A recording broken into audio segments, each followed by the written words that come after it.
My book, The International Criminal Court and the Responsibility to Protect, was published by Routledge in 2023.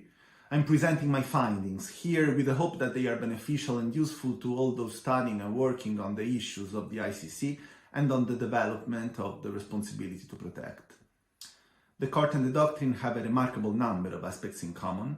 They share a parallel history, both having been developed in the last 2 decades, a common cultural background privileging individual dignity over state sovereignty, and they both pursue the aim of preventing and putting an end to mass violence and international crimes.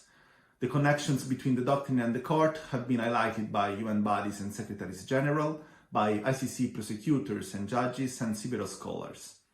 Nevertheless, despite the clear relationship between the two, this parallelism has remained largely overlooked and has not been investigated in a monograph. My book has 6 chapters. First, the theoretical connections between the doctrine and the court, to their applications in practice, with the opposite case studies of Libya, where they were both activated, and in the 3rd chapter, Syria, where their implementation was blocked by the veto power. 4, the court's capability to protect populations by deterring international crimes. And the 2 final chapters are about their impact on fundamental elements of international law, the prohibition on the use of force and state sovereignty. The first chapter analyzes 2 elements in particular that are common to the doctrine and the court: the cultural origin, the international legal theory of liberal cosmopolitanism, and the subject matter jurisdiction of so-called atrocity crimes. The ideology at the basis of the doctrine and the court, which can be defined liberal cosmopolitanism, has been criticized on various grounds. First, it focuses on individual human beings rather than on societies, disregarding dynamics of power. In so doing, it depoliticizes issues, neglects the diversity of local specificities, and as a result ignores inequalities both at the state level and in the international community. Second, liberal cosmopolitanism overlooks the structural causes of violent events it tries to prevent by focusing on individual victims and perpetrators. Third, international liberal cosmopolitan organizations replacing state power poses problems of legitimacy and democracy. There is an unrealistic presumption of neutrality and universality, as any institution claiming to represent all of humanity and to pursue universal values in good faith is unavoidably subject to biases and partiality. However, these abuses depend on the institutional structure of the international community, while the book shows that in principle, liberal cosmopolitanism is a pacifist philosophy. For example, Immanuel Kant's For Perpetual Peace and Hans Kelsen's Peace Through Law. Then, both the doctrine and the court deal with atrocity crimes. The introduction of this formula, also called mass atrocities or just atrocities, was supposed to clarify and simplify international criminal law. On the contrary, the definition of atrocity crimes created inconsistencies, as it includes ethnic cleansing, a crime that is not defined in the Rome Statute, and at the same time the crime of aggression gradually disappeared from the definition of atrocity crimes.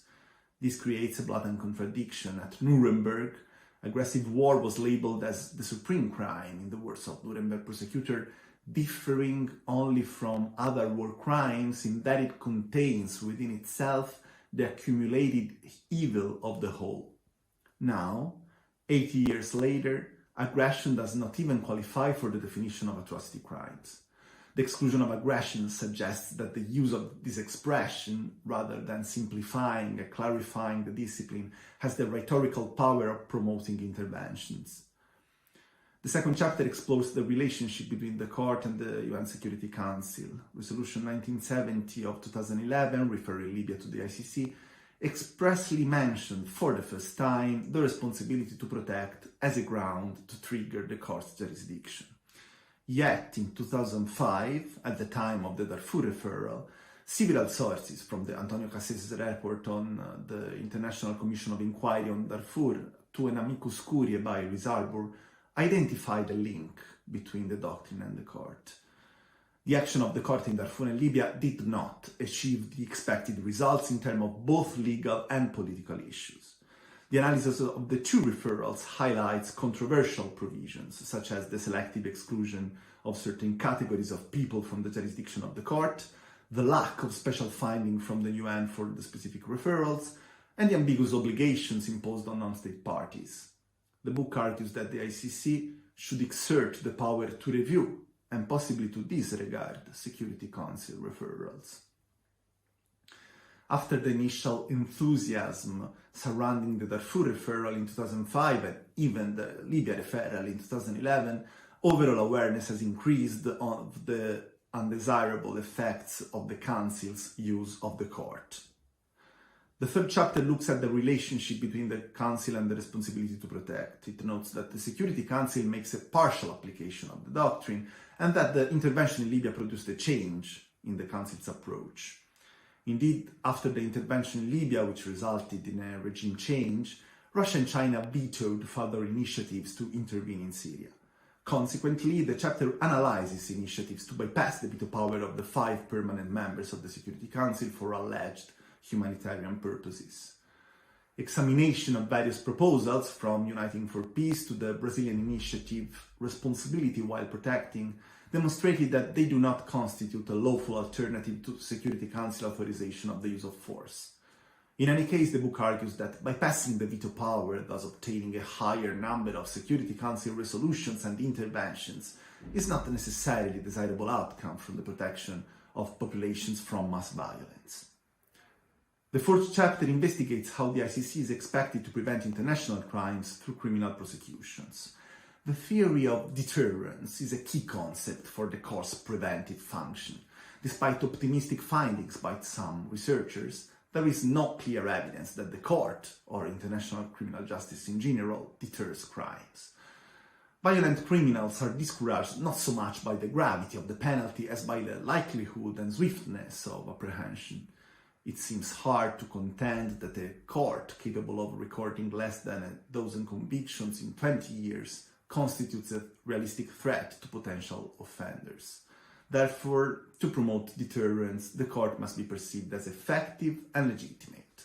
The achievement of a credible and functioning international tribunal would have a stronger impact than any specific punishment. The fifth chapter studies the impact of the ICC and R2P on the prohibition of the use of force. The court contributed to the jus contra bellum by criminalizing acts of aggression, although the difficulties to activate the court's jurisdiction over this crime make any prosecution unlikely. With reference to the responsibility to protect, the doctrine has surprisingly contributed to strengthening the prohibition on using force. Discussing the doctrine, which was originally an effort to provide legitimacy for the use of force, states had the opportunity to confirm their consistent opinio iuris against exceptions to the prohibition based on humanitarian claims. The last chapter reconsiders the impact of the doctrine and the court on state sovereignty. The reading of the school of thought criticizing the global trend opposing sovereignty challenges the conflicting dynamic between sovereignty and human dignity. Sovereignty can play a role in protecting states and consequently the human rights of their populations against interference from major powers and transnational non-democratic institutions. The complementarity approach of the International Criminal Court, based on a statute binding in principle only the state parties, does not constitute a threat to sovereignty if compared to previous international tribunals that replaced the primary jurisdiction of territorial states without their consent. On the contrary, the practice of the court shows a lack of independence, as it must rely on the cooperation of states or the Security Council to implement its mandate. With concern to the responsibility to protect, the approach to sovereignty made a U-turn between the initial idea of sovereignty as responsibility, allowing the international community to intervene in case of failure of the territorial state, and the subsequent formulations until the Secretary General's report and relative plenary discussions within the General Assembly that portrayed the doctrine as an ally of sovereignty. To conclude, my research shows that in practice a coordinated action between the doctrine and the court is neither feasible nor desirable. On the one hand, the responsibility to protect has not introduced any new legal obligation. The doctrine instead provided a new jargon and a new focus on humanitarian issues in the political and diplomatic debate. On the other hand, the court struggles with issues of selectivity and enforcement, and with fulfilling its statutory mandate while resisting political pressure and suffering a lack of support. The problems experienced by the two institutions are therefore related, insofar as they concern efforts to become effective and gain independence from political power, and more specifically the Security Council, but the paths to the solutions for these problems are not interconnectable. At the same time, from a theoretical point of view, the doctrine and the court are contributing to the evolution of international law through subtle and complex dynamics. Their failures result in protracted violence and a humanitarian crisis which undermines the high expectations of their performance. But a tight focus on biased implementation and ineffective outcomes hides deeper changes that the doctrine and the court promote in international law. All things considered, affirmation of the values of accountability and responsibility while reinforcing sovereignty and the prohibition on using force is a permanent result that may protect future misuses of humanitarian claims and biased decision in international justice. Thanks for listening. I hope that this presentation has sparked your interest in my research. Please feel free to contact me if you have any questions about the book. I'm happy to further develop